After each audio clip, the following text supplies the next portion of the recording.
السلام عليكم ورحمة الله وبركاته. إن الحمد لله نحمده ونستعينه ونستغفره ونعوذ بالله من شرور أنفسنا ومن سيئات أعمالنا. من يهده الله فلا مضل له ومن يضلل فلا هادي له. أشهد أن لا إله إلا الله وحده لا شريك له وأشهد أن محمدا عبده ورسوله. يا أيها الذين آمنوا اتقوا الله حق تقاته ولا تموتن إلا وأنتم مسلمون. يا أيها الناس اتقوا ربكم الذي خلقكم من نفس واحدة وخلق منها زوجها وبث منهما رجالا كثيرا ونساء واتقوا الله الذي تساءلون به والأرحام إن الله كان عليكم رقيبا. يا أيها الذين آمنوا اتقوا الله وقولوا قولا سديدا يصلح لكم أعمالكم ويغفر لكم ذنوبكم ومن يطع الله ورسوله فقد فاز فوزا عظيما. أما بعد فإن أصدق الحديث كتاب الله وخير الهدي هدي محمد صلى الله عليه وعلى آله وسلم وشر الأمور محدثاتها وكل محدثة بدعة وكل بدعة ضلالة وكل ضلالة في النار. Ayolah ikhwah, azakumullah, kepada ikhwan dan akhwat yang hadir dalam kajian ini yang mudah-mudahan dirahmati oleh Allah Ta'ala, dan kepada seluruh kaum muslimin yang mendengarkan kajian ini yang mudah-mudahan dirahmati oleh Allah Subhanahu wa taala. Alhamdulillah, kita bersyukur kepada Allah atas segala nikmat yang Allah karuniakan kepada kita, nikmat Islam, nikmat iman, nikmat sehat, nikmat afiah, nikmat dijauhkan oleh Allah dari berbagai macam malapetaka. Dan kita bersyukur kepada Allah Subhanahu wa taala, arti dengan pertolongan Allah Subhanahu wa taala, dengan taufiknya kita masih melaksanakan ibadah kepada Allah. Kita masih diberikan kekuatan untuk melaksanakan ibadah kepada Allah dan yang lainnya, bahwa semua itu merupakan nikmat dari Allah, bahwa kita tidak akan bisa melakukan sesuatu kecuali dengan pertolongan Allah. Kita nggak akan bisa melakukan sesuatu ibadah kecuali dengan taufik dari Allah. Artinya semuanya itu merupakan nikmat dari Allah yang wajib kita syukuri, dan kita wajib beribadah hanya kepada Allah, dan kita wajib mentauhidkan Allah Subhanahu wa taala. Ayolah ikhwah, azakumullah, pada pekan yang lalu kita bahas dari syarah akidah Ahlussunnah wal Jamaah di poin yang ke-50 berkaitan tentang karamahnya para wali.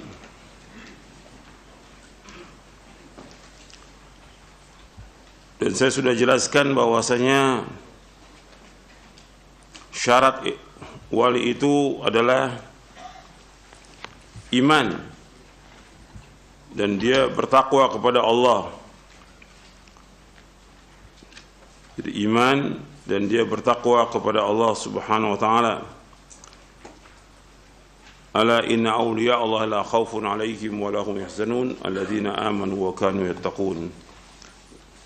Artinya wali Allah itu seperti Allah sebutkan dalam surah Yunus ayat 62, 63, ala inna awliya Allah la khaufun alaihim wa lahum yahzanun alladzina amanu wa kanu yattaqun. Ketahuilah sungguhnya wali-wali Allah tidak ada ketakutan atas mereka dan mereka tidak duka cita, yaitu orang-orang beriman dan mereka bertakwa kepada Allah SWT. Jadi syaratnya iman. Kemudian mereka juga mengikuti Al-Quran wa Sunnah. Begitu juga di antara syaratnya disebutkan bahwa mereka ittiba kepada Rasulullah sallallahu alaihi wa ala alihi wasallam. Kemudian mereka melaksanakan yang wajib-wajib. Kemudian mereka melaksanakan yang sunnah-sunnah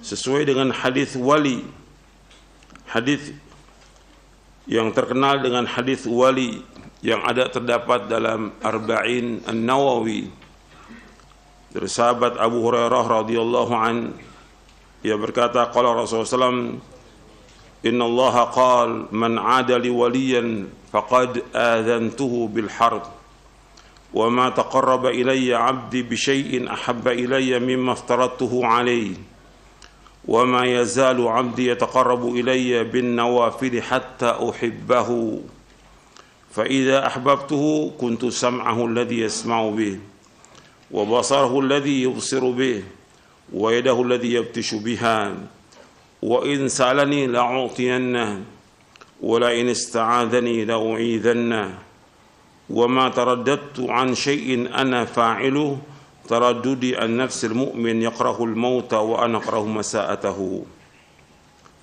Rawahul Bukhari fi kitab Riqaq.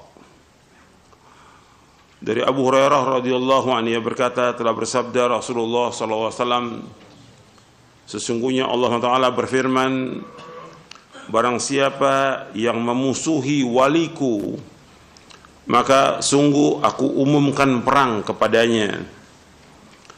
Dan tidaklah seorang hamba mendekat kepadaku dengan sesuatu yang paling aku cintai, melainkan dari apa-apa yang aku wajibkan atasnya.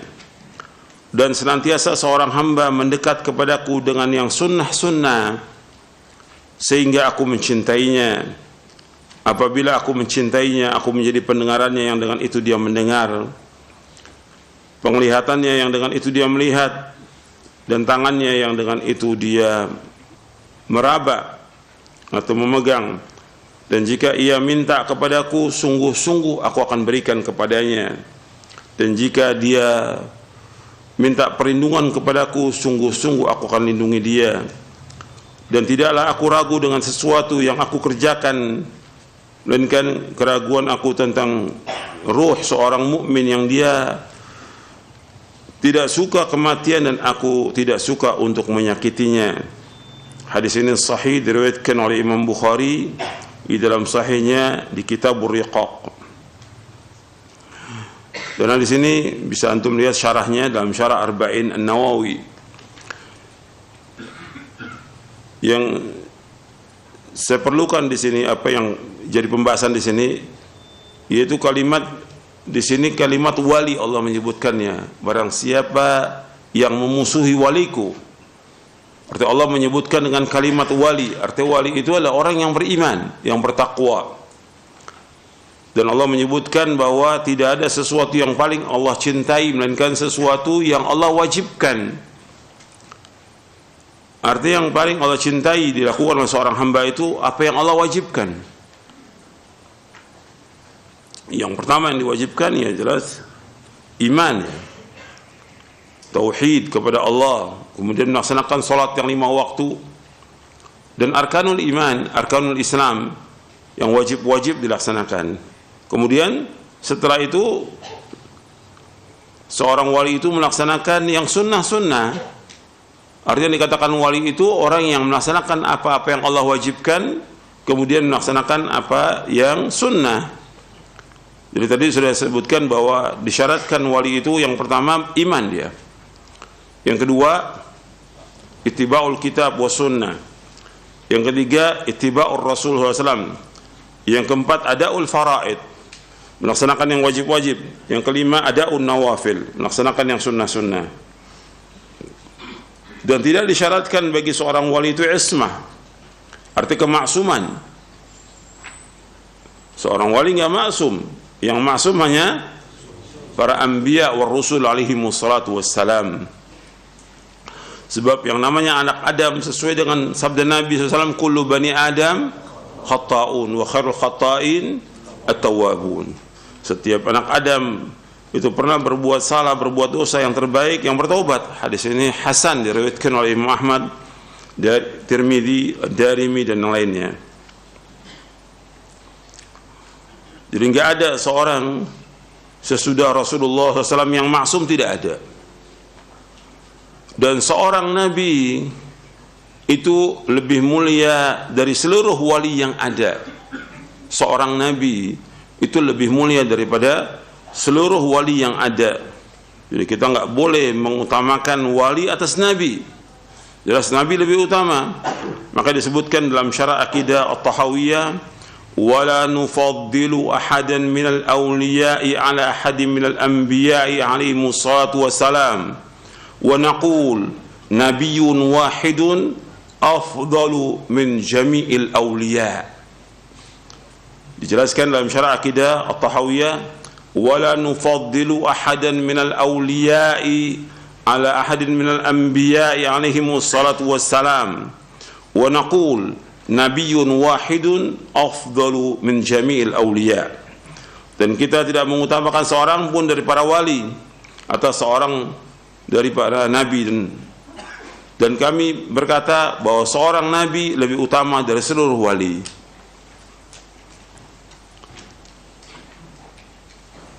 Kemudian para wali ini yang dikatakan dia wali, dia harus berpegang kepada sunnah Nabi SAW. Di samping melaksanakan yang wajib-wajib sunnah, dia harus berpegang teguh kepada sunnah Nabi SAW. Dan ini prinsip dalam kita beragama. Karena kalau kita lihat antara wali menurut ahlu sunnah berbeda dengan wali menurut tarekat sufiyah. Jadi antara wali menurut ahlu sunnah berbeda dengan tarekat sufiyah, dan juga berbeda dengan Syiah. Jadi mereka beranggapan bahwa wali-wali itu maksum, sehingga imam-imam mereka Syiah itu maksum menurut mereka. Dan Anda perhatikan bahwa asasnya tasawuf itu mereka berpegang kepada wali. Gitu. Makanya di Indonesia ini banyak istilah wali, ya. Dan mereka memberikan nama-nama. Ada nuqaba, ada nujaba, ada abdal, ada autad, ada kutub, ada gauth. Semua nggak ada dalam syariat. Dibawakan oleh Syekhul Islam dalam kitabnya Al-Furqan Baina Awliya'ir Rahman wa Awliya'i Syaitan. Beliau jelaskan bahwa nama-nama ini nggak ada. Nama-nama ini tidak ada. Mereka namakan ini, nggak ada nas, nggak ada dalil. Nggak ada dalil tentang wali-wali itu. Seandainya pun ada, riwayatnya sangat lemah. Jadi istilah-istilah itu pada hakikatnya tidak ada dalam Islam, tidak ada. Ada wali kutub, wali ini, wali, nggak ada itu dalam Islam. Karena nggak ada nas. Karena semua dalam kita beragama kembalinya kepada apa? Dalil. Al-Quran wa sunnah ala fahmi salam. Nggak ada dalil, nggak boleh kita ikut. Gitu. Dan itu yang dipegang oleh mereka. Jadi ketika ada orang mengatakan bahwa dia itu seorang wali, dia lihat sesuai tidak dengan Quran dan Sunnah, dia melaksanakan Quran dan Sunnah atau tidak, dia melaksanakan yang wajib-wajib atau tidak. Dan yang paling pokok dari yang wajib apa? Yang paling pokok dari yang wajib apa? Tauhid, mentauhidkan Allah, menjauhkan segala macam perbuatan syirik. Itu harus dilihat. Ketika orang mengatakan itu wali, dilihat. Jadi harus dibedakan seperti yang sudah saya jelaskan pada pekan yang lalu tentang karamatul auliya, tentang karamahnya para wali. Ada ayatul anbiya yang pertama, ada yang kedua karamatus salihin atau karamatul auliya. Yang ketiga ada khawariqul kuffar wal fujjar was saharah wal kuhan. Jadi ada ayatul anbiya yang disebut dengan mu'jizat atau dalailun nubuwah. Dalailun nubuwah, dalil tentang kenabian, disebutkan dengan kalimat ayatul anbiya dalam Al-Quran. Atau dalam hadis disebutkan juga dengan ayatul anbiya. Cuma kemudian diistilahkan dengan istilah mu'jizat. Yang kedua yaitu karamah. karamatul aulia atau karamatul salihin, atau karamatul salihin wal aulia. Yang ketiga, khawariqul kuffar, keluar biasaannya orang-orang kafir, keluar biasanya al-fujar, orang yang jahat, was-sahara wal kuhan. Dan karamahnya para wali sudah saya jelaskan bahwasanya tidak semua orang yang soleh itu atau dia seorang wali itu punya karamah, tidak. Para sahabat radhiyallahu anhum ajma'in semuanya adalah wali-wali Allah mereka. Semua sahabat radhiyallahu ajma'in adalah wali-wali Allah. Tapi sedikit yang dia mempunyai karamah. Disebutkan oleh Syekhul Islam Ibnu Taimiyah rahimah dalam kitabnya Al-Furqan baina Auliya Ar-Rahman wa Auliya Syaitan. Kata beliau bahwa karamahnya para wali itu diperoleh dengan sebab mengikuti Rasulullah sallallahu alaihi wasallam. Wa karamatu awliya illahi innama hasalat bi barakati ittiba'i rasulih sallallahu alaihi wasallam. Bahwa karamah para wali Allah itu, wa karamatu awliya illahi innama hasalat bi barakati ittiba'i rasulih sallallahu alaihi wasallam. Karamahnya para wali itu diperoleh dengan sebab barokah dia mengikuti Rasulullah sallallahu alaihi wasallam. Kemudian disebutkan oleh Syekhul Islam beberapa contoh tentang mukjizatnya Nabi SAW, diantaranya seperti terbelahnya bulan, kemudian kerikil yang di tangannya Nabi bertasbih kepada Allah, kemudian pohon dipanggil oleh Nabi, pohon itu datang, pohon itu. Kemudian Nabi suruh kembali lagi pohon itu. Kemudian juga ketika Nabi khutbah itu biasa Nabi pemegang satu pohon. Kemudian setelah dibangunnya mimbar, pohon itu nggak dipakai lagi, merintih pohon itu. Kemudian Nabi pegang, kemudian dia diam. Begitu juga tentang Isra Mi'raj, kemudian tentang Al-Quran dan yang banyak sekali. Kemudian diantara contoh-contoh lagi disebutkan oleh Syekhul Islam, diantara karamah as-sahaba wa tabi'in kathiratun jiddan. Seperti contohkan karamahnya Usaid bin Hudair ketika membaca surah Al-Kahfi, maka turun dari langit itu naungan dan seperti lampu, dan malaikat mendengarkan bacaannya. Ini diriwayatkan oleh Imam Bukhari dan Muslim.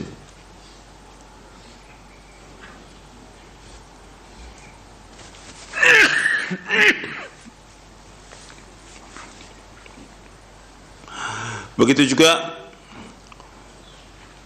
malaikat salam kepada sahabat Imran bin Husain, kata dia Usaid bin Hudair radhiyallahu an ketika baca surah Al-Kahfi. Kemudian malaikat salam kepada Imran bin Husain. Begitu juga Salman Al-Farisi, Abu Darda radhiyallahu anhuma makan di satu nampan, kemudian nampan itu bertasbih kepada Allah. Begitu juga Abbad bin Bishir, Usaid bin Hudair radhiyallahu anhu keluar dari rumah Nabi SAW di malam yang gelap, kemudian diterangi oleh cahaya sampai ke rumahnya. Dan riwayat ini sahih, diriwayatkan Imam Bukhari dan yang lainnya. Begitu juga kisahnya Abu Bakar As-Siddiq radhiyallahu an di dalam Sahih Bukhari dan Muslim. Ada tamu, 3 orang tamu di rumahnya, beliau membiarkan tamu itu makan. Setiap makanan itu dimakan, kemudian barokah, keluar lagi makanan itu dari nampan itu. Terus seperti itu sampai tamu itu selesai makan, kenyang, makan itu masih ada. Sampai kemudian dipanggil oleh Rasulullah SAW para sahabat yang lain untuk masuk makan. Tentu nggak tahu puluhan orang itu. Jadi satu nampan di rumahnya Abu Bakar Siddiq dimakan oleh tamu, kemudian tetap makan nggak berubah. Itu barokahnya. Ini menunjukkan tentang karamahnya Abu Bakar Siddiq radhiyallahu anhu. Akhirnya Nabi SAW memanggil para sahabat untuk makan, dan tetap seperti itu. Itu barokah. Ini diriwayatkan oleh Bukhari dan Muslim. Kemudian juga kisahnya Khubayb bin Adi radhiyallahu anhu ketika menjadi tawanan kaum musyrikin di Mekah. Pada waktu itu bukannya musim buah waktu itu. Tidak ada satupun anggur di Mekah, tidak ada, dan tidak ada yang berbuah. Tapi justru Khubayb bin Adi makan anggur ketika ditawan. Dan riwayat ini sahih, diriwayatkan Imam Bukhari dari sahabat Abu Hurairah radhiyallahu anhu. Begitu juga banyak kisah yang lain, seperti Al-Bara bin Malik yang kalau dia bersumpah, mesti sumpahnya itu dikabulkan oleh Allah Taala dan mesti benar. Sampai kalau perang disuruh Bara untuk bersumpah, sumpah dengan nama Allah agar pasukannya menang, dan selalu dikabulkan oleh Allah. Dan ini riwayatnya sahih, diriwayatkan oleh Imam Tirmidzi dari sahabat Anas bin Malik. Begitu juga kisahnya Khalid bin Walid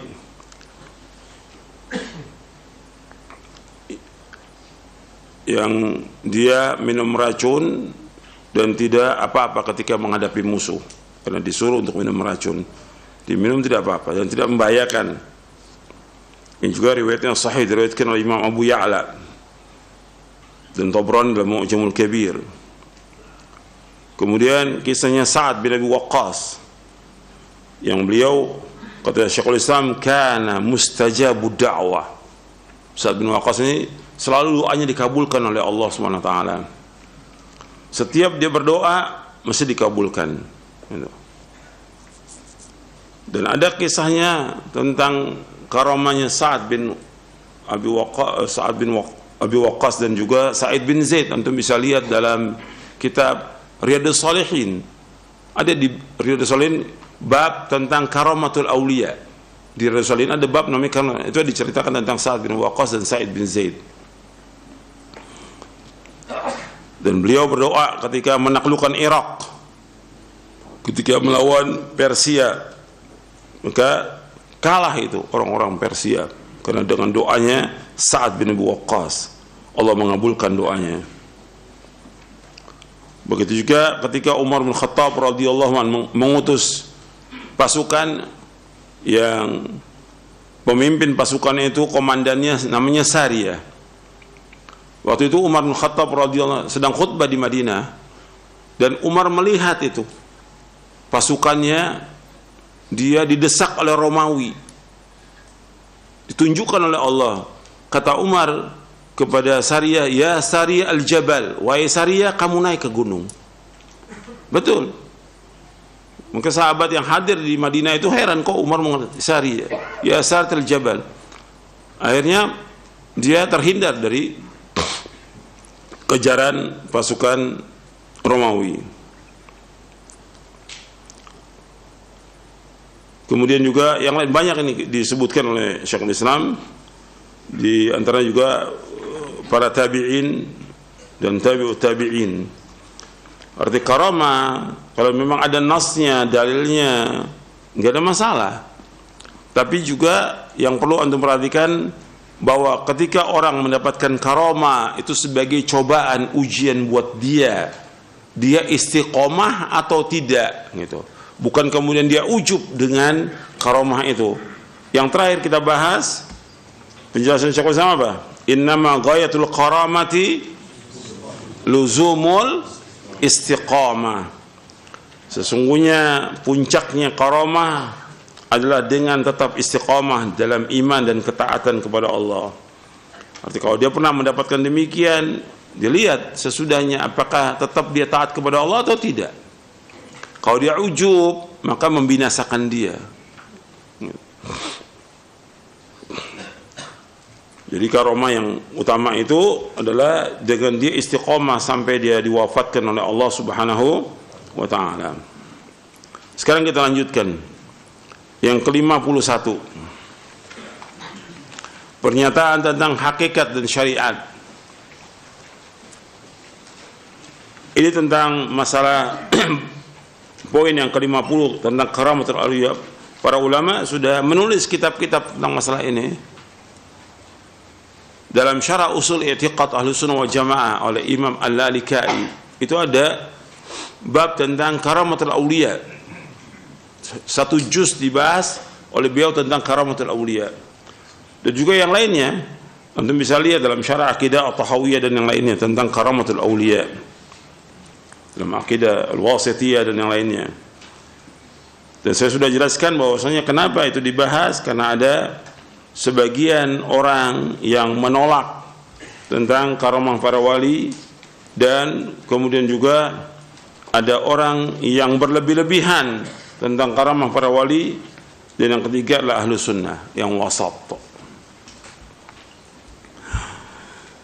Poin yang ke-51, pernyataan tentang hakikat dan syariat. Pembagian istilah tariqat, syariat, hakikat dan ma'rifat adalah istilah yang baru, istilah yang muhdats, yang diadakan oleh kaum sufi. Yang dimaksud hakikat menurut mereka adalah kedudukan seorang yang telah mencapai maqam kedudukan tertentu, sehingga dengan maqam itu dapat menggugurkan kewajiban syariat Islam.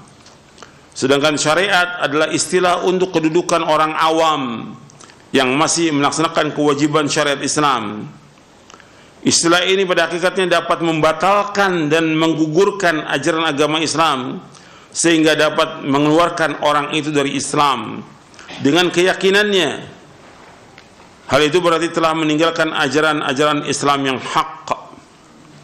Rasulullah SAW bersabda, "Man amila amalan laisa alaihi amruna fahuwa radd." Barang siapa yang beramal tanpa adanya tuntunan dari kami, maka amalan itu tersebut tertolak. Hadis ini sahih diriwayatkan oleh Imam Muslim, Abu Daud dan Ibnu Majah dari sahabat Aisyah radhiyallahu anha. Antum perhatikan di sini, istilah tariqat, syariat, hakikat dan ma'rifat, ini yang buat adalah orang-orang tariqat sufiyah. Dia bagi agama ini menjadi 4. Jadi kalau orang yang baru belajar ini tariqat, dia mengamalkan syariat Islam, ya dia baru mencapai syariat. Tapi kalau sudah mencapai hakikat ma'rifat, udah nggak perlu lagi sholat. Menurut mereka ini sesat dan ini kufur. Ketika dia mengatakan bahwa saya tidak wajib sholat 5 waktu, perkataan dia dengan sadar dikatakan demikian dan sudah kata mereka hujah. Ketika dia mengatakan demikian, itu keluar dari agama Islam. Bayangkan tidak wajib, sedangkan Nabi Muhammad SAW laksanakan sholat atau tidak? Sampai akhir ayatnya. Ini tidak wajib bagi saya. Sholat Jumat tidak wajib. Dan ketika kita katakan itu fulan itu kenapa nggak sholat? Itu wali, udah mencapai hakikat ma'rifat. Kalau kamu masih syariat, ini pembagian yang bid'ah, ini pembagian yang muhdats. Tujuannya untuk merusak agama Islam. Karena antum kalau baca sejarah tentang Thariqah Sufiyah, itu dari sumbernya aja udah jelas mengeluarkan orang dari agama ini. Antum bisa baca kitab Hadhihi Sufiyah oleh Syekh Abdurrahman Al-Wakil. Antum bisa baca bukunya Dr. Ihsan Laidair. Ada beberapa kitab, diantaranya beliau tulis tentang dirasat fit tasawuf. Beliau juga menulis kitab At-Tasawuf Al-Mansha' wal Masadir. Kemudian juga ada yang menulis lagi orang mengambil disertasi doktor, judulnya Al-Fikru Sufi, 2 jilid, pemikiran sufi. Banyak sekali, puluhan tentang kitab-kitab yang menjelaskan tentang Thariqah Sufiyah ini, yang sesat dan menyesatkan mereka jelaskan gitu. Karena pada asalnya bukan dari Islam. Di awal buku ini Syarah Aqidah Anda bisa lihat penjelasan tentang tarekat sufi ada saya jelaskan di awal buku ini. Jadi pembagian ini nggak dalam Islam, dan pembagian ini merusak agama Islam. Pembagian ini mengeluarkan orang dari agama Islam, karena dia ketika mengatakan tidak wajib sholat, tidak wajib Jumat, tidak wajib ini, udah kufur dari agama Islam dia. Ketika dia sadar mengucapkannya dan yakin dan sudah sampai hujah, dia tetap demikian, keluar dari agama Islam. Dan rata-rata di Indonesia ini, kalau orang sudah dikatakan menurut masyarakat wali, udah nggak sholat, udah nggak puasa. Nah, itu. Ini kan ngerusak agama, sudah ngerusak agama. Maka saya sebutkan di sini bahwa pada hakikatnya istilah ini dapat membatalkan dan menggugurkan ajaran agama Islam, sehingga dapat mengeluarkan orang itu dari Islam dengan keyakinannya. Ketika dia meyakini demikian, bisa keluar dari agama Islam. Dan istilah ini juga istilah yang muhdats, yang baru dalam agama, yang semua tertolak dan nggak boleh diamalkan dalam Islam. Kemudian saya lanjutkan, tidak ada tariqat atau jalan selain jalan yang dilalui oleh Rasulullah SAW. Tidak ada hakikat selain hakikat yang dibawa oleh beliau SAW, dan tidak ada syariat selain syariat beliau SAW. Begitu juga tidak ada keyakinan melainkan keyakinan yang beliau yakini. Tidak ada seorang pun yang dapat menemui Allah SWT, mencapai keridhaannya, surga dan kemuliaannya, melainkan hanya dengan mengikuti syariat Nabi Muhammad SAW secara lahir maupun batin. Barang siapa yang belum membenarkan apa yang beliau SAW kabarkan dan tidak konsekuen dalam mentaati apa yang beliau perintahkan, baik itu berkaitan dengan amalan batin yang terdapat di hati maupun amalan lahir yang dilakukan oleh tubuh, maka ia belum dapat menjadi mukmin sejati, apalagi menjadi wali Allah, apalagi menjadi wali Allah, meskipun ia memiliki kemampuan luar biasa bagaimanapun wujudnya. Ini dalam Syarah Aqidah At-Tahawiyah. Barang siapa yang beranggapan bahwa orang yang berbuat hal-hal aneh dan berlebih-lebihan dalam beribadah itu wali Allah, padahal mereka tidak ittiba kepada Rasulullah SAW, baik dalam ucapan maupun perbuatannya, bahkan menganggap mereka mempunyai kelebihan dibandingkan dengan orang-orang yang ittiba mengikuti Rasulullah SAW, maka ia orang yang berkeyakinan seperti itulah ahli bid'ah yang sesat dan menyimpang dalam keyakinannya. Sesungguhnya orang tadi, kalau bukan syaitan berwujud manusia, boleh jadi mungkin seorang gila yang tidak mukallaf. Bagaimana mungkin orang seperti itu lebih diutamakan daripada wali Allah yang ittiba kepada Rasulullah SAW atau disamakan dengannya? Dan tidaklah mungkin untuk dikatakan bahwa orang itu memang tampak tidak ittiba secara lahir, namun sebenarnya dia ittiba secara batin. Keyakinan ini juga keliru, karena ittiba kepada Rasulullah SAW haruslah secara lahir maupun batin.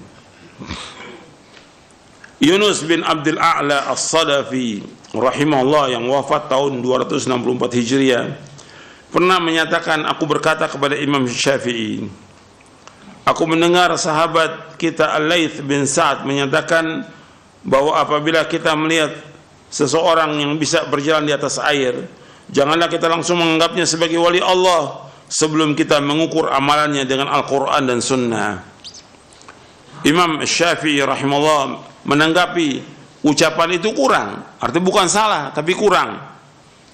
Lalu beliau menambahkan, bahkan jika kalian menyaksikan seorang dapat berjalan di atas air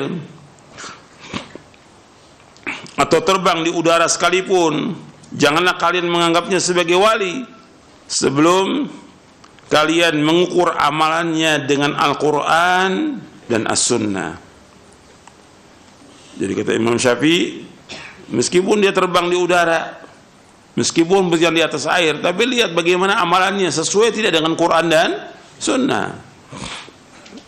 Yang penting bagaimana dia ittiba tidak kepada Quran dan Sunnah. Kalau tidak ittiba, berarti dia wali apa? Wali setan. Dan di Indonesia banyak wali setan. Dan antum jangan jadi wali setan. Jangan. Kita harus jadi wali Allah SWT. jangan jadi wali setan. Dan banyak cerita-cerita bohong yang diceritakan, banyak, karena yang melariskan dagangan itu adalah setan. Karena setan mengabarkan demikian kepada wali-walinya, kepada dukun-dukun, tukang-tukang sihir, seperti itu. Cerita semuanya bohong, dan kita jangan percaya. Kemudian ada seorang penyair berkata dalam syairnya, "Idza ra'aita syakhsan qad yatiru wa fawqa ma'il bahri qad yasiru wa lam yaqif ala hududi syara' fa innahu mustadrajun wa bid'iyyun." Jika engkau melihat seorang dapat terbang, melayang dan berjalan di lautan dengan mengambang, tetapi dilanggarnya batas-batas syariat Allah, maka ia adalah orang yang ditunda siksaannya oleh Allah, dan ia adalah pelaku bid'ah.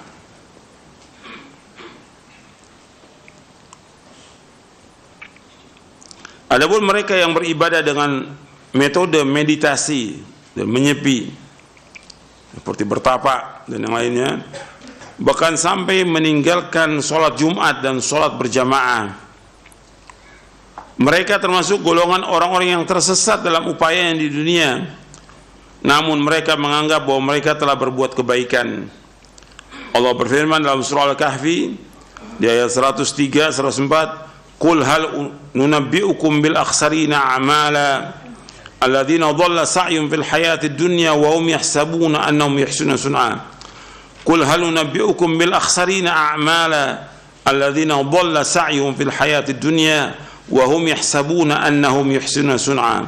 Katakanlah Muhammad, apakah mau kami beritahukan kepadamu tentang orang-orang yang paling merugi perbuatannya, yaitu orang-orang yang sia-sia perbuatannya dalam kehidupan dunia, sedangkan mereka mengira telah berbuat sebaik-baiknya.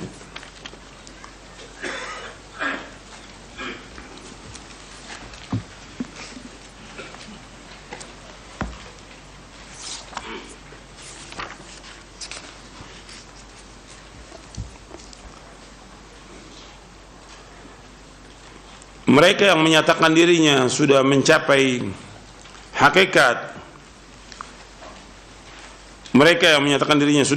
hakikat, lalu mereka tidak melaksanakan sholat Jumat, maka mereka adalah orang-orang yang sesat dan dikunci mati hatinya oleh Allah SWT. Rasulullah bersabda, "La yantahiyanna aqwamun an wadi'imul jumu'at aw la yakhtimanna Allahu ala qulubihim thumma la yakununna minal ghafilin." Di situ tidak ada ya. Ini saya pakai yang terbaru, cetakan yang terbaru. Banyak tambahannya. Ya. Cetakan yang ke-18 banyak tambahannya.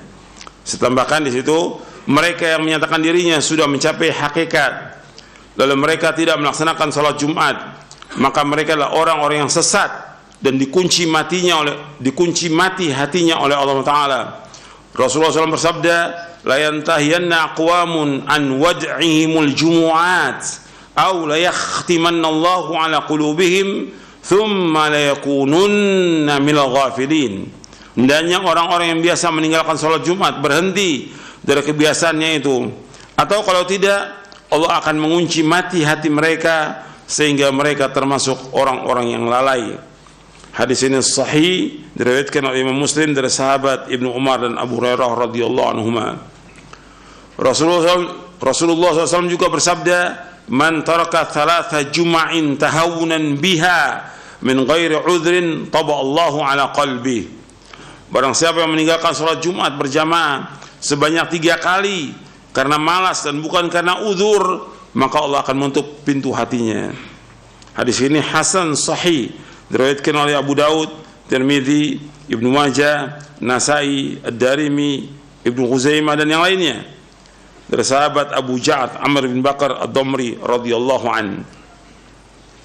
Jadi orang yang meninggalkan salat Jumat itu akan ditutup hatinya dan akan dikunci mati hatinya, dan dia termasuk orang-orang yang lalai.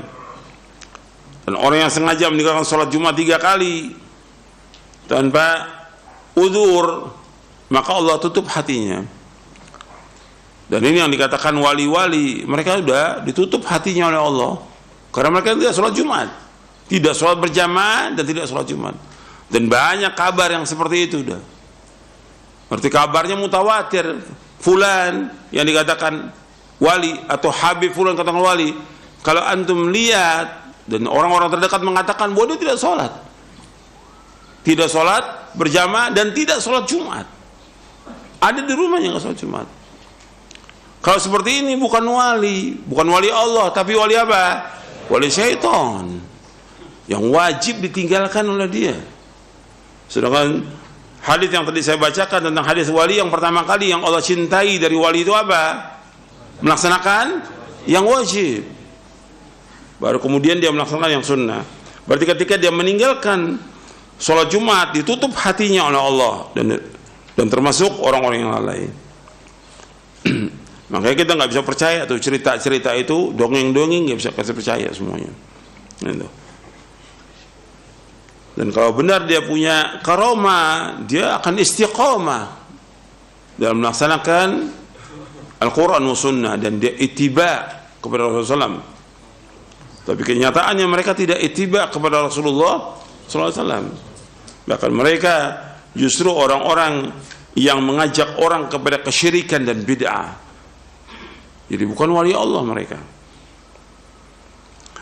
Maka setiap orang yang menyeleweng dari ittiba kepada Rasulullah SAW, kalau dia seorang berilmu, maka ia orang yang dimurkai oleh Allah. Dan kalau dia tidak berilmu, maka ia termasuk orang yang sesat. Artinya dimurkai oleh Allah itu lebih besar dosanya daripada dikatakan dia sesat. Makanya Allah menyebutkan tentang orang Yahudi, ihdinas siratal mustaqim siratal ladzina an'amta 'alaihim ghairil maghdubi 'alaihim waladdallin. Ya Allah, tunjukilah kami ke jalan yang lurus, jalannya orang-orang yang kau beri nikmat mereka, bukannya orang-orang yang kau murkai dan bukannya orang yang sesat. Kata Nabi SAW, yang dimurkai adalah orang Yahudi. Dia tahu kebenaran tapi dia nggak melaksanakan kebenaran. Ada orang yang sesat Nasrani karena dia nggak ada petunjuk, nggak ada yang bimbing dia sesat. Adapun orang yang bertumbuh kepada kisah Nabi Musa alaihi salatu wassalam bersama Nabi Khidir atau Nabi Khadir alaihi salatu wassalam mengenai dibolehkannya seorang meninggalkan petunjuk wahyu dengan mengikuti ilmu laduni yang diyakini adanya oleh orang yang kehilangan taufik ilahi, maka sungguhnya Nabi Musa alaihi salatu wassalam tidak diutus kepada Nabi Khidir. Nabi Musa tidak diutus kepada Nabi Khadir alaihi wasallam, sehingga Nabi Khadir tidaklah diperintahkan untuk ittiba kepadanya. Oleh sebab itu beliau bertanya kepada Nabi Musa, apakah engkau Musanya Bani Israel? Artinya ketika Nabi Musa diperintahkan oleh Allah Ta'ala untuk mencari orang yang berilmu, karena pada asalnya Nabi Musa mengatakan ketika ditanya, apakah ada orang yang berilmu selain engkau? Tidak ada, aku yang berilmu. Allah marah pada Nabi Musa. Artinya Allah bukan marah, Allah menegur Nabi Musa. Ada orang yang berilmu. Gitu. Kamu cari, disuruh cari. Nabi Musa mencari dengan pemuda yaitu Yusha bin Nun. Cari, ketemu Nabi Khidir ini. Kemudian ketika bertemu mengucapkan salam. Ketika mengucapkan salam, dan Allah ceritakan, abadikan dalam surah Al-Kahfi kisahnya itu. Ditanya oleh Nabi Khadir, apakah engkau Musa Bani Israel? Nabi Musa jawab iya. Ini menunjukkan bahwa Nabi Khidir sendiri tidak ada kewajiban mengingat Nabi Musa. Begitu juga Nabi Musa nggak ada kewajiban mengingat Nabi Khidir. Tapi tetap karena Nabi Khidir dikatakan oleh Allah dia lebih berilmu dari engkau, maka Nabi Musa mengatakan, hal attabi'uka ala an tu'allimani mimma 'ullimta rusyda. Itu Allah balikin dalam surah Al-Kahfi. Boleh enggak aku ikut engkau agar engkau mengajarkan tentang ilmu yang Allah berikan kepada engkau? Gitu. Kemudian disebutkan kisahnya dalam surah Al-Kahfi.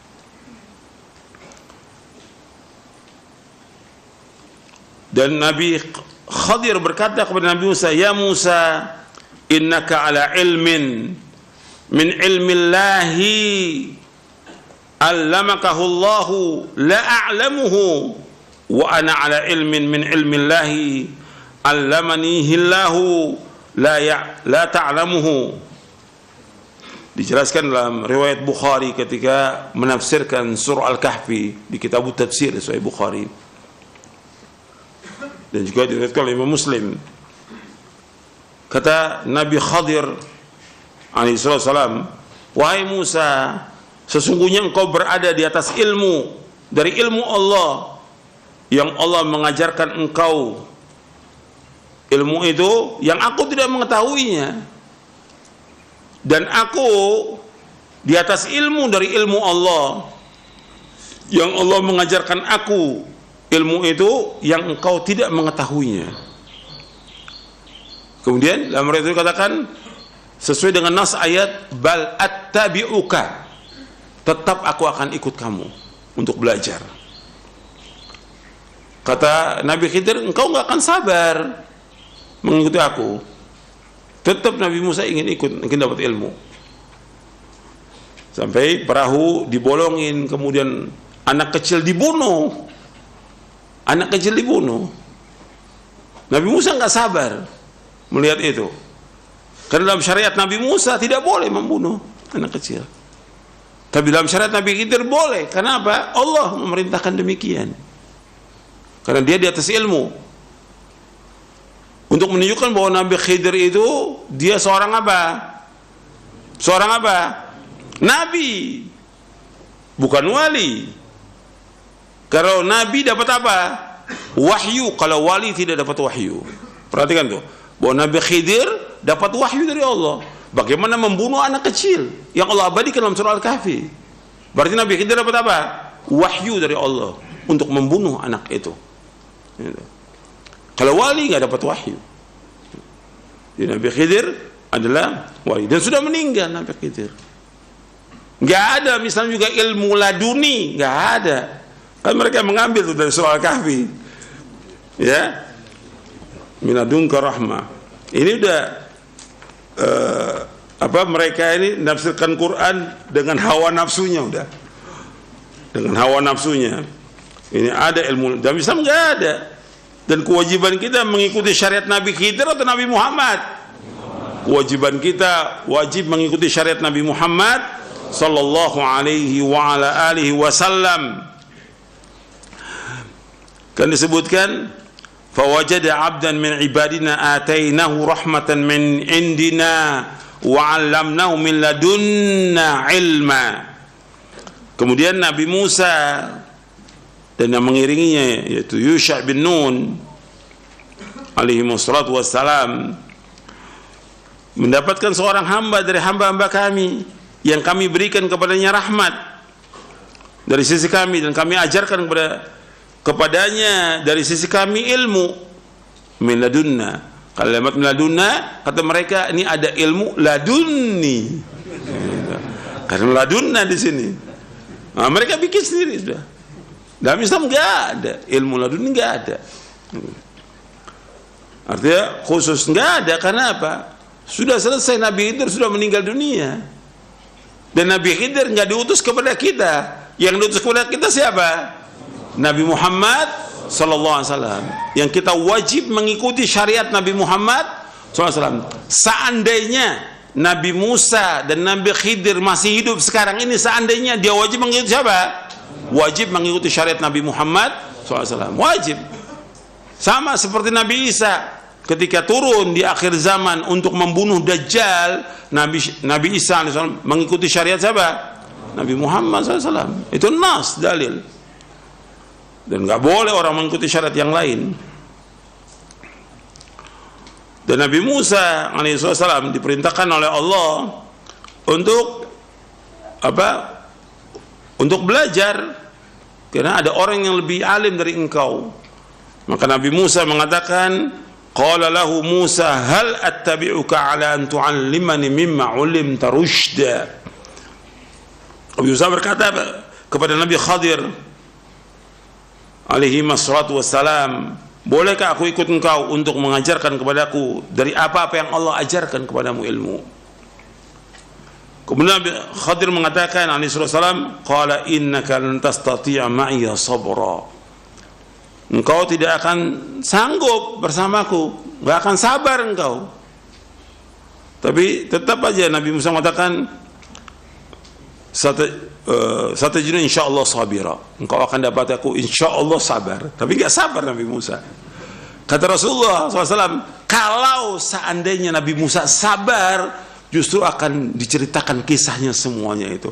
Tapi karena Nabi Musa nggak sabar, ya sampai di sini udah ceritanya yang Allah sebutkan dalam ayat ini. Tapi kalau sabar itu kan panjang ceritanya.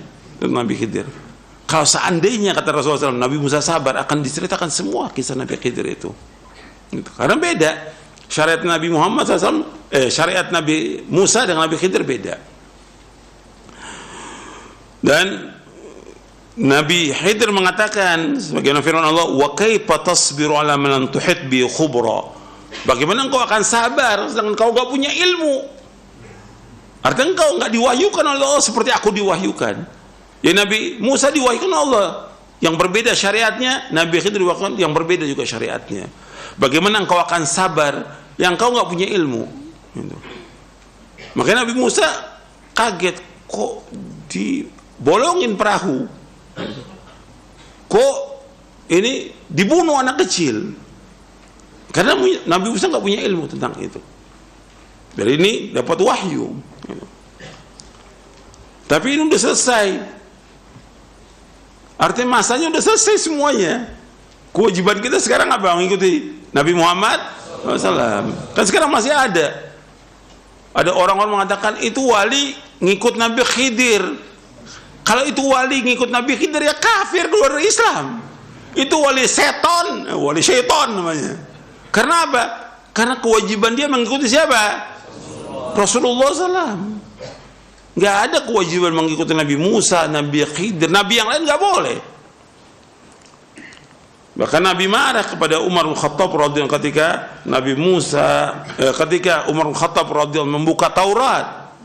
Sampai mengatakan amutahawikun ya Ibnu Khattab wa ana baina adhurikum law kana Musa hayyan ma wasi'ahu ila tibai. Apakah engkau ragu? Jadi Nabi marah ketika Nabi Musa astagfirullahaladzim, ketika Umar bin Khattab radhiyallahu membuka Taurat, lembaran Taurat, ingin tahu aja, marah Nabi. Apakah engkau ragu dengan apa yang aku bawa? Kalau seandainya Nabi Musa hidup sekarang ini, dia wajib mengikuti syariatku, wajib. Itu nas dan dalil dan riwayatnya sahih. Maka tentang kisah yang dibawa oleh orang-orang itu bahwa dia keluar dari syariat karena mengikuti Nabi Khidir, ya kafir orang itu, keluar dari agama Islam. Atau dia mengatakan bahwa dia punya ilmu laduni, ya kafir, keluar dari agama Islam. Karena dia wajib mengikuti Al-Quran dan As-Sunnah. Ilmu yang dimaksud syariat, Quran dan Sunnah, tidak ada yang lain. Udah. Maka di sini saya sebutkan, sedangkan Nabi Muhammad SAW diutus kepada segenap jin dan manusia. Bahkan kalau Nabi Isa alaihissalam turun ke muka bumi nanti, beliau juga hanya berhukum dengan syariatnya Rasulullah sallallahu alaihi wa ala alihi wasallam. Maka barang siapa yang berkeyakinan bahwa dirinya bersama Rasulullah SAW dapat disejajarkan dengan posisi Nabi Khidir alaihissalam dengan Nabi Musa alaihissalam, atau ia berpendapat bahwasanya hal tersebut mungkin berlaku bagi salah seorang di antara manusia, maka orang itu harus memperbarui Islamnya kembali dan mengucapkan syahadat kembali dengan benar, karena ia telah keluar dari agama Islam secara mutlak dan tidak mungkin digolongkan menjadi wali-wali Allah, tetapi justru ia tergolong wali-wali syaitan. Konteks ini akan membedakan antara siapa yang zindik dan siapa yang lurus. Ini dalam syarah akidah At-Tahawiyah.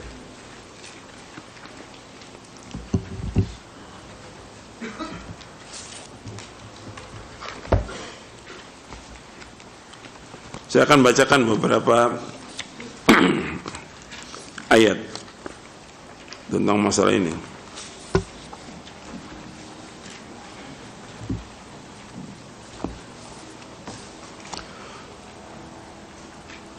Di dalam surah Al-Maidah di ayat 3. Allah berfirman, "Al-yawma akmaltu lakum dinakum wa atmamtu 'alaikum ni'mati wa raditu lakumul Islam madina." Pada hari ini aku telah sempurnakan bagimu agamamu, aku cukupkan nikmatku atasmu, dan aku ridho Islam menjadi agama bagimu. Kata Al-Hafidz Ibnu Katsir, nanti antum lihat ya di tafsir Ibnu Katsir. Kata Al-Hafidz Ibnu Katsir ketika menafsirkan ayat ini, "Hadhihi akbarun ni'amillahi azza wa jal ala hadhil ummati haitsu akmala ta'ala lahum dinahum fala yahtajuna ila din ghairihi wala ila nabiyyin ghairi nabiyihim salawatullahi wa salamu alaihi wa lihada ja'ala Allah khatamal anbiya' وبعثه إلى الإنس والجن فلا حلال إلا ما حله ولا حرام إلا ما حرمه ولا دين إلا ما شرعه وكل شيء أخبر به فهو حق وصدق لا كذب فيه ولا خلف كما قال تعالى وتمت كلمة ربك صدقا وعدلا أي صدقا في الأخبار وعدلا في الأوامر فلما أكمل الدين لهم تمت النعمة عليهم ولهذا قال تعالى اليوم أكملت لكم دينكم وأتممت عليكم نعمتي ورضيت لكم الإسلام دينا أي فرضوه أنتم لأنفسكم فإنه الدين الذي رضيه الله وأحبه وبعث به أفضل رسله الكرام وأنزل به أشرف كتبه. Kata Al-Hafidz Ibnu Katsir, ini merupakan sebesar-besar nikmat Allah Azza wa Jal atas umat ini, di mana Allah telah menyempurnakan bagi mereka agama mereka. Mereka tidak butuh lagi kepada agama selain itu. Mereka tidak membutuhkan nabi selain nabi mereka. Mereka enggak butuh nabi selain nabi mereka. Siapa nabi mereka? Nabi Muhammad sallallahu alaihi wasallam. Oleh karena itu Allah jadikan nabi ini sebagai penutup para nabi. Yang ada khatamul anbiya. Perhatikan, yang ada dalam nas Al-Quran dan Sunnah khatamul anbiya. Tidak ada khatamul awliya, tidak ada. Perhatikan tuh. Yang ada khatamul anbiya, tidak ada khatamul awliya. Kalau dikatakan tarekat sufi ada khatamul awliya, disebut nama-nama macam-macam sudah namanya. Yang ada dalam Al-Quran khatamul anbiya, penutup para nabi. Tidak ada khatamul wali, nggak ada penutup para wali, nggak ada. Allah utus Nabi Muhammad SAW kepada manusia dan jin. Perhatikan, semuanya wajib mengikuti syariat Nabi Muhammad SAW. Tidak ada yang halal kecuali apa yang beliau halalkan. Tidak ada yang haram kecuali apa yang beliau haramkan. Tidak ada agama kecuali apa yang beliau syariatkan. Dan semua yang beliau kabarkan semuanya benar dan jujur, tidak ada kedustaan dan tidak menyalahi janji. Sebagaimana Allah berfirman dalam surah Al-An'am ayat 115, "Wa tammat kalimatu rabbika sidqan wa adla." Dan telah sempurna kalimat Rabbmu dengan jujur dan adil. Yaitu sidqan fil akhbar, jujur dalam berita, wa adlan fil awamir wan nawahi, dan adil dalam perintah dan larangan. Tatkala Allah SWT menyempurnakan agama ini, Allah sempurnakan nikmat atas mereka. Karena itu Allah berfirman, "Al-yawma akmaltu lakum dinakum wa atmamtu 'alaikum ni'mati wa raditu lakumul Islam madina." Ai fardau antum li anfusikum, kalian redha untuk diri kalian tentang agama ini. Wajib kalian berpegang dengan agama Islam ini. Yang sumbernya adalah Al-Quran dan Sunnah ala fahmi salaf. Wajib ikut. Karena itulah agama yang Allah redoi dan Allah cintai, dan Allah utus dengannya seutama-utama Rasul yang mulia, dan Allah turunkan dengannya seutama-utama kitabnya. Perhatikan. Jadi agama yang kita ikut, agama yang dibawa oleh Nabi Muhammad SAW. Islam yang dibawa oleh Rasulullah SAW. Tidak ada Islam Nusantara, tidak ada. Tidak ada tarekat kecuali tarekat yang dibawa oleh Rasulullah. Tidak ada syariat kecuali syariat yang dibawa oleh Rasulullah SAW. Nggak ada itu semuanya, kecuali yang dibawa oleh Rasulullah SAW. Tidak ada yang baru dalam agama ini, nggak ada. apakah itu Islam Nusantara, apakah tarekat, tasawuf, tidak ada dalam Islam. Kita wajib mengikuti syariat yang dibawa oleh Rasulullah SAW. Kemudian dibawakan lagi oleh Al-Hafidz Ibnu Katsir, ja'a rajulun minal yahudi ila Umar bin Khattab radhiyallahu anhu faqala ya amiral mu'minin innakum taqra'una ayatan fi kitabikum law alaina ma'syaral yahud nazalat lattaqadna dhalika al-yawma 'idan.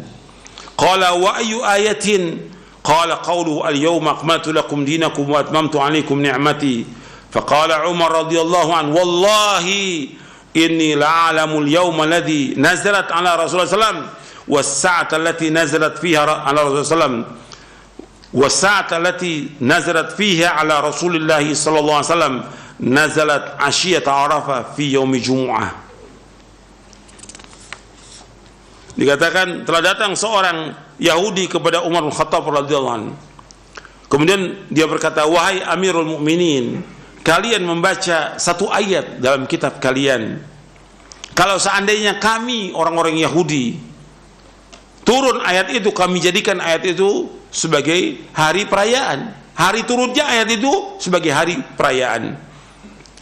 Kata Umar radhiyallahu an, ayat yang mana? Yaitu ayat al-yawma akmaltu lakum dinakum wa atmamtu 'alaikum ni'mati dalam surah Al-Maidah ayat 3. Kata Umar radhiyallahu an, demi Allah, sungguh aku tahu hari yang turun atasnya Rasulullah SAW ayat itu, dan waktu ketika turun ayat itu, ia turun di sore hari, di hari Arafah, di hari Jumat. Nah, di sini sahih diriwayatkan oleh Imam Ahmad dan juga diriwayatkan oleh Imam Bukhari. Orang Yahudi tahu bahwa agama Islam sudah sempurna. Orang Islam nggak tahu bahwa agama Islam sudah sempurna.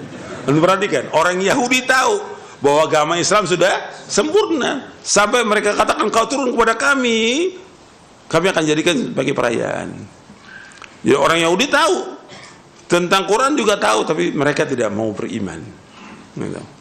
Makanya orang-orang yang paling keras, yang sudah ditutup hatinya oleh Allah, Yahudi itu. Kalau ada 10 aja orang Yahudi beriman, sudah semuanya beriman ini.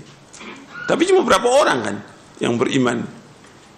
Di antaranya siapa? Abdullah bin Salam, seorang pendeta Yahudi yang kemudian masuk Islam. Cuma berapa orang Yahudi masuk Islam? Yang lain tidak masuk Islam. Bila mereka tahu tentang Taurat, dan mereka tahu tentang ciri Nabi Muhammad SAW, dan tahu juga tentang Al-Quran, mereka tahu tentang ayat ini. Dan orang Yahudi tahu bahwa ayat ini menunjukkan bahwa agama Islam sudah sempurna.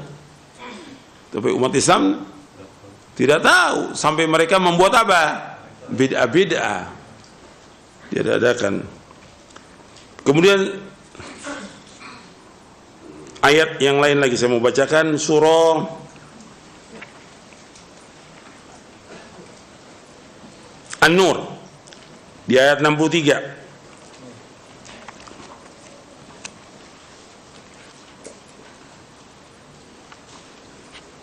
Surah An-Nur ayat 63.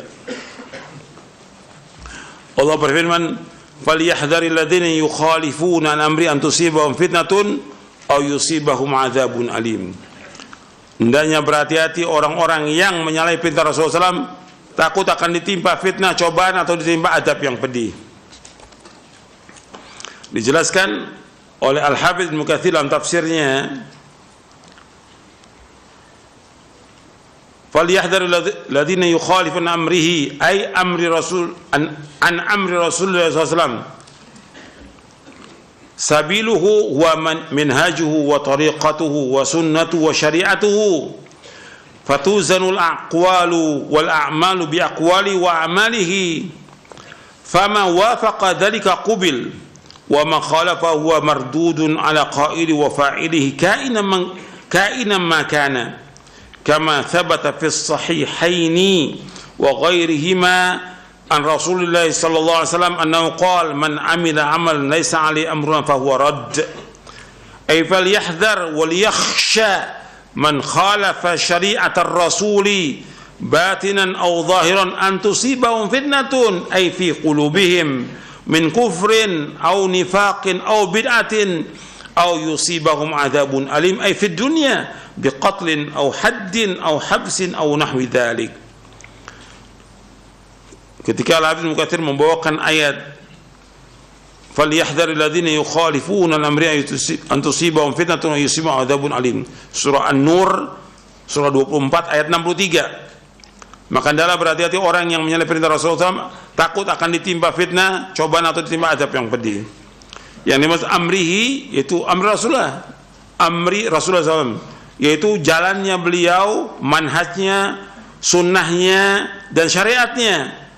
Maka perkataan dan perbuatan ditimbang dengan perkataan beliau dan amal beliau. Apa yang sesuai diterima, apa yang menyalahi tertolak atas orang yang mengatakannya dan yang berbuat. Jadi apa aja orang berbuat yang menyalahi syariat itu harus ditolak.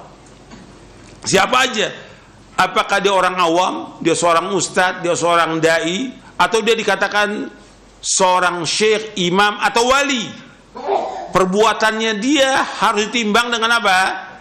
Dengan syariat. Perkataannya dia ditimbang dengan syariat gitu. Kalau dia menyalahi perkataan dan perbuatan Rasulullah SAW, maka wajib ditolak siapa aja dia. Karena Nabi bersabda SAW, man amila amalan laisa alaihi amruna fahuwa raddun.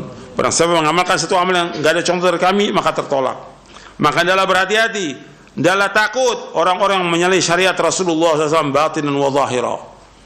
Hati-hati orang yang menyalahi syariat Rasulullah baik secara lahir atau batin, akan ditimpa fitnah, yaitu di hatinya. Akan ditimpa fitnah di hatinya. Kata Ibnu Katsir rahimahullah, fi qulubihim, di hati mereka, min kufrin, kekufuran, au nifaqin, atau kemunafikan, au bid'atin, atau bid'ah, au yusibahum adzabun alim, atau ditimpa azab yang pedih, yaitu fid dunya, akan ditimpa azab di dunia nanti dengan dibunuh atau dihukum had atau dipenjara atau yang lainnya. Ini dalam tafsir Ibnu Katsir.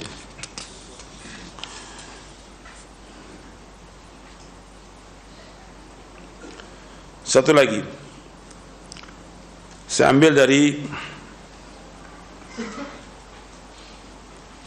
Syarah Aqidah At-Tahawiyah, dikatakan oleh Imam Ibnu Abil Izz Al-Hanafi dalam Syarah Aqidah At-Tahawiyah, kata beliau, fala tariqata illa tariqatur rasuli sallallahu alaihi wasallam wala haqiqata illa haqiqatuhu wala syari'ata illa syari'atuhu wala aqidata illa aqidatuhu wala yasilu ahadun minal khalqi ba'dahu ila Allah wa ila ridwanihi wa jannati wa karamati illa bimutaba'atihi batinan wa zahira. Maka tidak ada tariqat kecuali tariqat yang dibawa oleh Rasulullah SAW. Tidak ada hakikat kecuali hakikat yang dibawa oleh Rasulullah SAW. Tidak ada syariat kecuali syariat yang dibawa oleh Nabi Muhammad SAW. Tidak ada akidah kecuali akidah yang dibawa oleh beliau. Dan tidak seorang pun sampai dari makhluk ini kepada Allah, dan tidak juga kepada keridhaannya, tidak akan sampai kepada surga dan kemuliaannya kecuali dengan dia ittiba kepada Rasulullah SAW batinan wa zahira. Jadi ini penjelasan dari Syarah Aqidah Tahawiyah. Begitu juga Syekhul Islam bawakan dalam Majmu' Fatawa di juz yang ke-16 di halaman 528-529 ketika menafsirkan ayat inna a'tainakal kautsar fasholli lirabbika wanhar inna syani'aka huwal abtar. Sesungguhnya yang terakhir itu, sesungguhnya orang yang membencimu lah orang yang terputus barokahnya.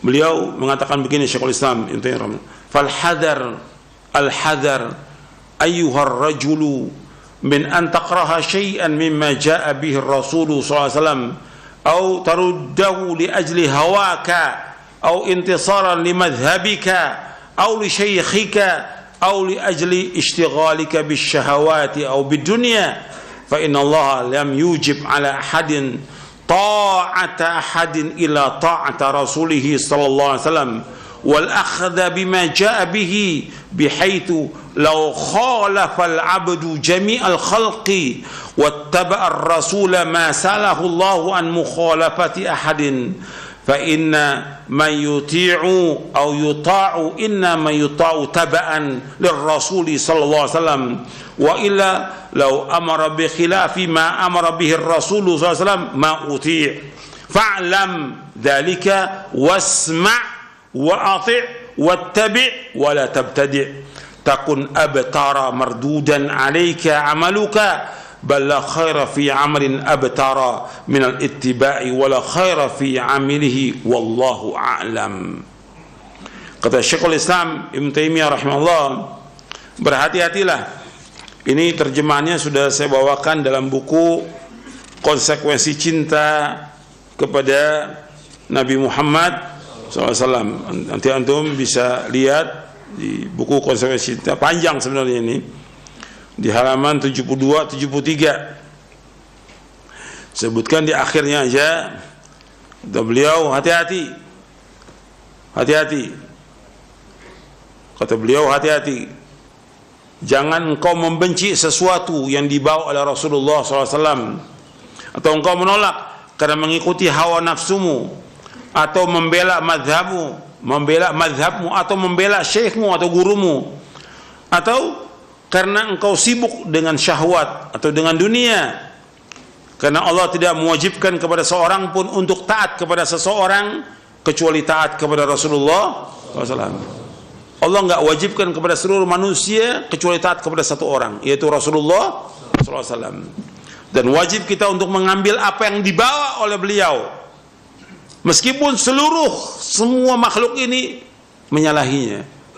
Artinya kita ikut Rasulullah, meskipun orang banyak menyalahi kita, tetap kita wajib ikut satu orang ini. Dan kita wajib untuk mengikuti Rasulullah. Dan Allah nggak akan tanya nanti di hari kiamat, kenapa engkau menyalahi orang banyak.